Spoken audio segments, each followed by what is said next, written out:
Son. Hello, this is Scott Dreyer coming to you from Roanoke, Virginia. And these are my good friends. This is Jake and this is Drew. And these two gentlemen have taken Chinese from Deborah over the years and learned Mandarin Chinese right here in Roanoke, Virginia. And they came today to introduce themselves and tell you a little bit about their experience learning Mandarin. Drew, we go first. Tell us about yourself a little bit, please. My name is Drew. I went to Hidden Valley High School in Roanoke, Virginia. Graduated in 2010, and I'm at William & Mary right now. Okay.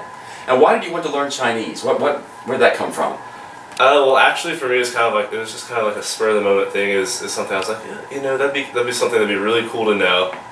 One, and then it's also something that I feel like would be really useful in today's world because they're the biggest country in the world now. Okay. Now, what grade were you when you began learning Chinese? 10th grade. So began in 10th? Second semester of my sophomore year, I think. So began in 10th grade. Okay. Jake, tell us a bit about yourself. I'm Jake. I graduated from Casey High School in 2008. Currently, I've just been enrolled in some online courses, did some time at Virginia Western Community College, and I've just been taking Chinese lessons before I go to China this summer to teach English. Okay. So what led to you as a Cave Spring graduate, Virginia Western student, why Chinese? Well, I started taking Kung Fu martial arts in September, and I really loved it, and I love the Chinese culture. And then, you know, I decided I wanted to teach English over there, so I decided to enroll in the online English teaching course, and then I decided it'd be beneficial if I took Chinese lessons before going over there. So in my free time, you know, talking with the locals and whatnot, I'd be able to converse. Okay. Okay. So, yeah, definitely. Yeah, very good. Before you guys learn Chinese, people say it's the hardest language in the world to learn. So did you guys have any fear before you began learning Chinese? How about you first, Jake? I guess fear, the number of characters at first might have been a little overwhelming. Knowing that there were like 6,000 you had to know to read a newspaper, I believe. So in that in that aspect, it was a little daunting. But I took Spanish, and I took that for about 4 years in high school. So once you learn one foreign language, you kind of know how to learn others. That's true. Huh? Yeah. So in that way, I mean, I was a little worried at first, but it wasn't too bad. Okay. Did you have any fear or anxiety getting started, Drew, with Chinese?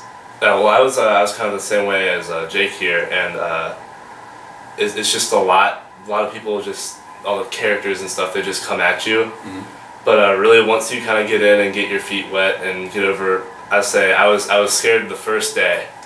And then once I got through the first day, I was like, hey, you know, it's not too bad. It's not going to be easy, but it's not going to be impossible like a lot of people think. Okay, well, very good. Well, what was it like learning Chinese from Mrs. Dreyer, from Deborah? How did she help you? What was that like, Drew? It was an experience. She definitely got me really used to hearing people speak Chinese, which is, a lot of people don't really quite know what Chinese sounds like. Might hear it in like a kung fu movie or something, but they don't really have a perception of like the grammar and stuff, and it helped me learn a lot of vocabulary, get used to how Chinese people, like actual Chinese people, speak, and just really help prepare me for college level Chinese. Okay. And say when you went to William & Mary, tell us a bit about that, how that helped you in terms of the credits at college. Well, it did give me the chance to test into a higher Chinese class. Let's see, I took the higher Chinese class, and it wasn't help. I came into that class actually quite just a little bit ahead of a lot of the people there, because I was just used to hearing Chinese, and so I was able to hear the words better, do the tones better, and even just more used to like writing the characters and stuff. So it was really beneficial. Fantastic. Okay.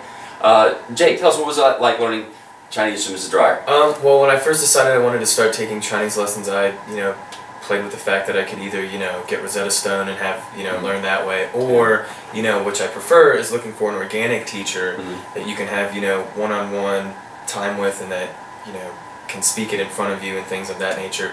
So that's what I wanted to choose, and that's that's what I wanted. So, and by some stroke of luck, I found Deborah, and for her to teach Chinese. So and it's been great, and I know that it's really helped, especially with speaking, hearing it from someone who natively speaks Chinese and whatnot. And yeah, so it was definitely nice to have a real teacher instead of just a software program. Someone out of a box, right? Okay. Right. Okay, very good. Now, you went to China soon. How long do you plan to stay there, Jake? At least a year or two. Usually, some of the contracts, they last for about a year or so, and I want to stay pretty much as long as possible. Okay. So do you feel more comfortable going to China, having had some Chinese already? oh yeah, definitely. And knowing some of the cultural aspects as well, that was another good thing that, I'm sure Rosetta Stone might have a few sections on, oh, well, they do this here and that, but, it's better to have somebody that's actually been there and, knows what the culture's like. And so, yeah, I definitely feel more comfortable going now that I know a decent amount of Mandarin Chinese. So great. Can you give us, what's one example of a cultural thing you've learned from Deborah this semester? Well, I know, how they count, E or San, so so the hand way to count, and just that, everybody calls, even if it's not somebody in your family, if it's somebody older than you, they'll call them like, your uncle, yes. Or just a younger person would be, like a Didi, like a younger brother. Yes. So things of that nature, just what they call each other, and just, there was I remember we had a segment on like Tai Chi, and then some of the festivals that happen year round, so things of that nature. Okay. Yeah. Well, that's great. And again, they do call people like uncle and auntie and little brother, and that's true. Sure. Okay. Well, just kind of in summary, what would you guys tell somebody if they were in Roanoke or someplace, they want to learn Chinese, maybe kind of scared but curious about it? What would you tell them? Any kind of encouragement or advice? You go first, Drew. I'd say that if you wanted to learn Chinese, my advice is really just to go for it.